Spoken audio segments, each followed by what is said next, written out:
ችግር የለውም በእጄ እበላለሁ። አንተ መንከባከብ እኮ ግዴታዬ ነው። ለእኔ ብለህ አይደል እንደዚህ ሆንከው? ያኔ የምላቸው ሰዎች እንኳን ቦታ አልሰጡኝም። አንተ ግን ህይወትን ልትሰጠኝ ነበር።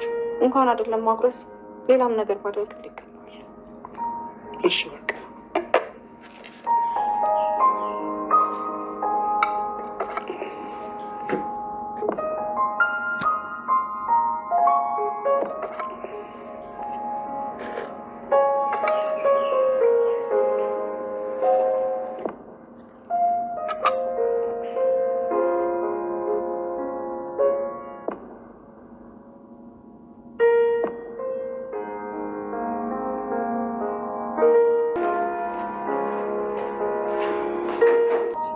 እሱ እንኳን ለእኔ ስሜት ሲጨነቅ እሷ ምንም አልመሰላት። ምንም። ወይኔ ዳግም፣ በገዛ እጅ ፍቅሬን ነው ያጣሁት።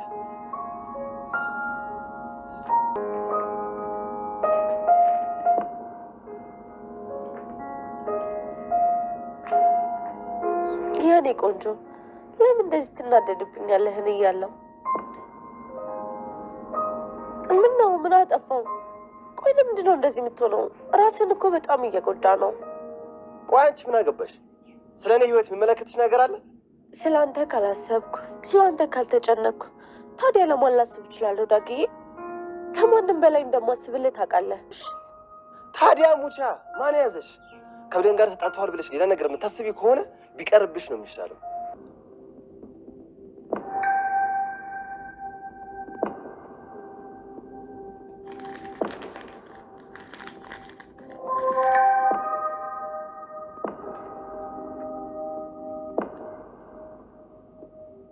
ልክ ብለሃል። እና ልጄ በተረፈ እንዴት ነህ? ጋሼ ከዚህ በላይ መጠበቅ አልችልም። እዚህ ክፍል ያሳለፍኩ ትንሽ ደቂቃ በጣም ረዝማብኛለች። ጋሼ ንገረኝ፣ እናትና አባቴ ማን ነው የገደላቸው? እሺ እነግርሃለሁ። ይሄኛው የእናትና የአባት ገዳይ ነው።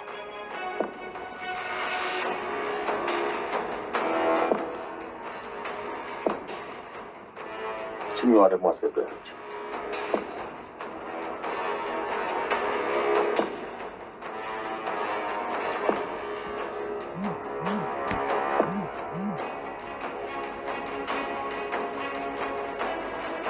እቺ ደግሞ የሁለቱ ጠላቶቻችን ወዳጅና የኛ የደብቃ ካርዳችን ናት።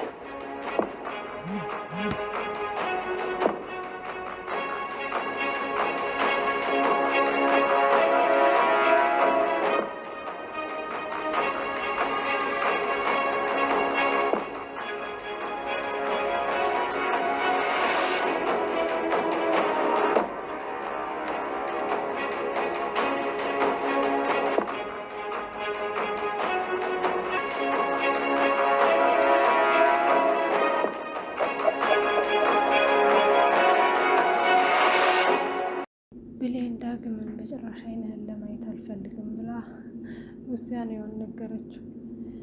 ዳግም በሰራው ነገር በጣም ተጸጽቷል ማለት ነው። በአሁኑ ሰዓት በጣም ጸጸት ውስጥ ነው ያለው። ብሌንም ከዚህ በኋላ እንዴት አድርጌ ነው ልቧን ላገኘው የምችለው?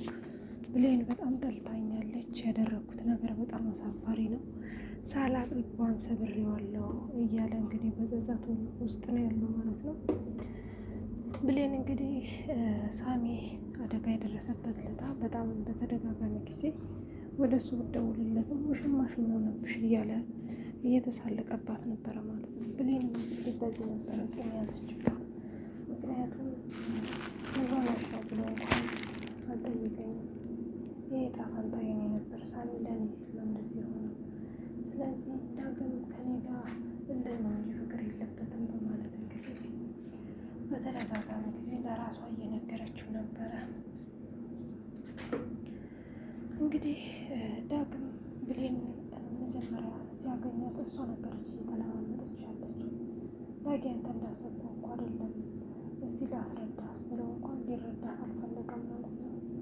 ምን ልትይ ነው? አሁንም ስለዚህ ስለ ውሽማሽ ልትነግሪኝ ነው? በእናትሽ ይሄን ተረተረትሽ እንታይ ዛሬ የምማምንሽ የሚመስልሽ? ከዚህ በኋላ እኮ የመረጥሽውን መርጠሻል። ስለዚህ ደስ ወዳለሽ ነው ትችያለሽ። ከዚህ ወዲያ ግን እየመጣሽ አትነዝንሽ እያለ እንግዲህ ልቧን ስብርብር ነበር ያደረገው ማለት ነው።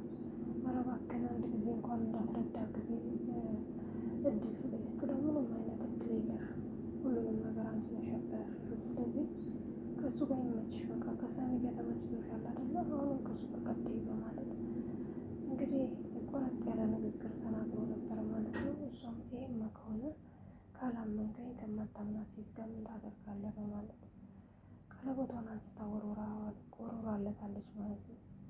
እንግዲህ እሱም ለእናቱ ይዞ በመሄድ ይኸውልሽ አየሽ አይደለ እናቴ ያ አንቺ በእምነት የሰጠሽኝ ቀለበት ለብሌን አድርግላት ብለሽ የሰጠሽኝ ቀለበት አውጥታ ሜዳ ላይ ወረወረችው። አየሽ አይደለ ብሌን ምን አይነት ሴት እንደሆነች አወቅሽ አይደለ?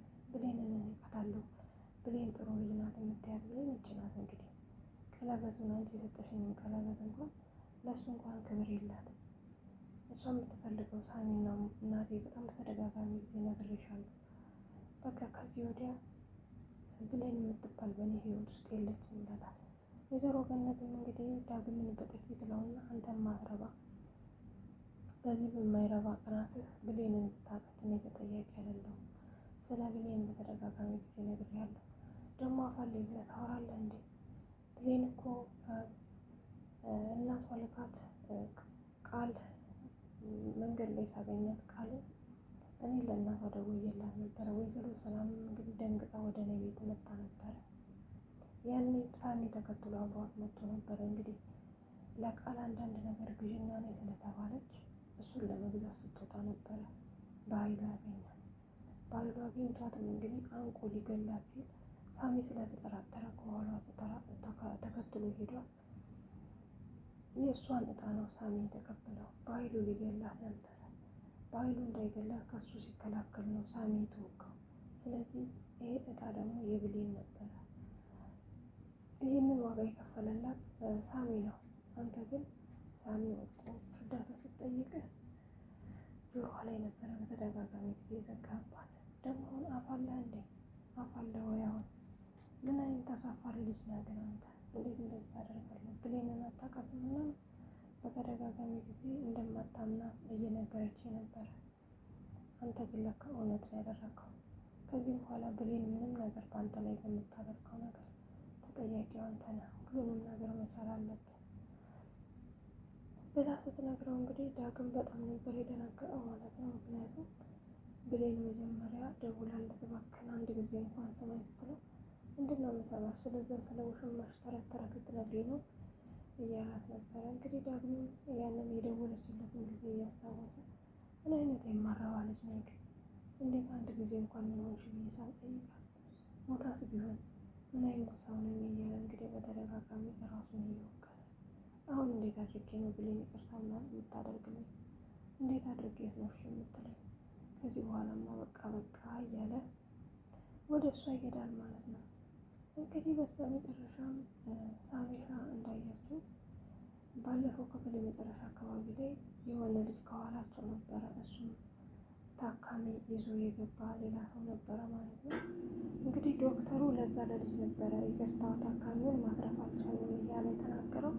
እኔ ቪዲዮ ሰርቼ ነበረ እንዳያችሁት፣ ብዙ ሰው አይቶታል ማለት ነው። ይህ ሰው የሞተው ሳሚ አይደለም ከኋላ ያለው ልጅ ወዳጅ ነው ሊሆን የሚችለው ብዬ ነግሬያችሁ ነበረ።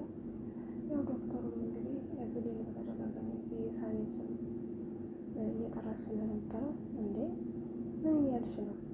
አቶ ሳሙኤል እኮ በሕይወት አለ፣ የሞተው ሌላ ሰው ነው ብሎ ሲነግራት እንግዲህ ብሌን በጣም ነበረ በደስታ እያለቀሰች የነበረችው።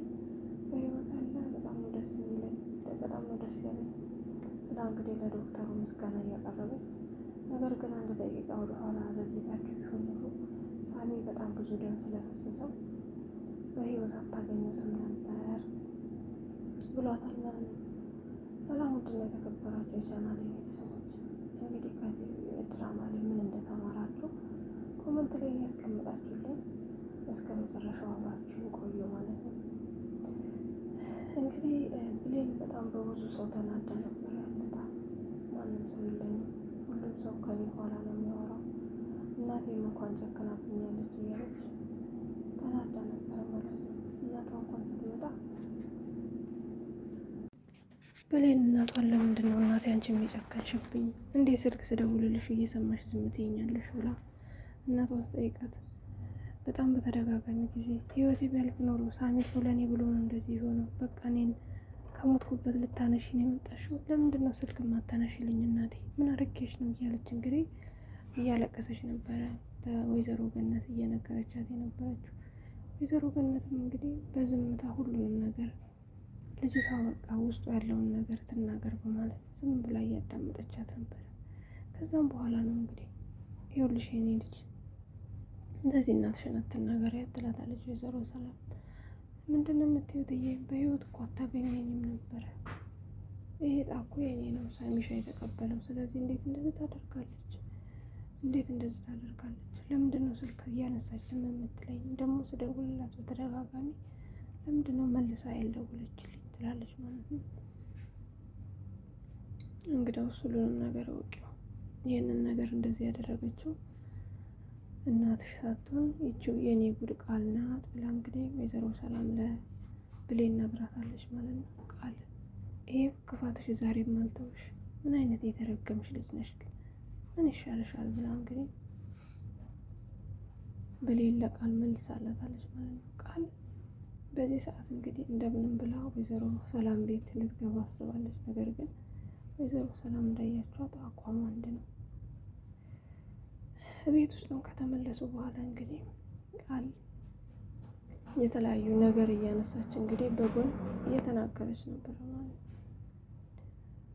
ብሌን ዳግምን የመንከባከብ ግዴታ አለብኝ ብላ ለሱ የተለያየ ምግብ እየሰራች ለዳግም እንግዲህ ሾርባ ምንም እየሰራች እኔ የምንከባከብ ለእኔ ብለህ እኮ ነው ህይወትህን አሳልፈ የሰጠኝ። አንዳንድ ለእኛ ይሆናሉ ህይወታቸውን አሳልፈው ይሰጣሉ ብለን ያሰብናቸው ሰዎችማ ህይወታችን እንዲያልፍ ምክንያት ሆኖ፣ ስለዚህ አንተን ደግሞ የመከባከብ ግዴታ አለብኝ በማለት እንግዲህ እሱን ስትንከባከብ ዳግም ወጥቶ ከቤት ሄዷል ማለት ነው። አንተማ ሆነልህ።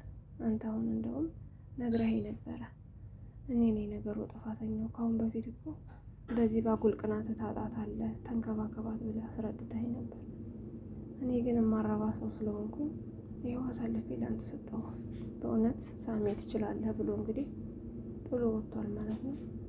ቃልም እንግዲህ ይህንን አጋጣሚ ስላገኘች ከዳግም ጋር አብራ ተከትላታለች። ውይ የኔ ፍቅር ምን ሆንክብኝ? እኔ ያለውማ ብቸኝነት እንዲሰማ አላደርግም። ስለዚህ ምን ሆነ ነው የከፋ ትመስላለች ትለዋለች ማለት ነው። ቃል አንቺ መሰሪ ምን ፈለግሽ ከኔ? ዛሬ ከብሌን ጋር ስለተጣላን በዚህ በክፍተት ውስጥ ለመግባት እያሰብሽን እሱ ከሆነ እንደማይሳካልሽ ወቂ። አሁኑኑ ካጠገቤ መሄድ ይኖርብሻል። ምን አይነት አስመሳይ ነሽ ግን? ምን ፈልገሽ ነው ከኔ? ይላል።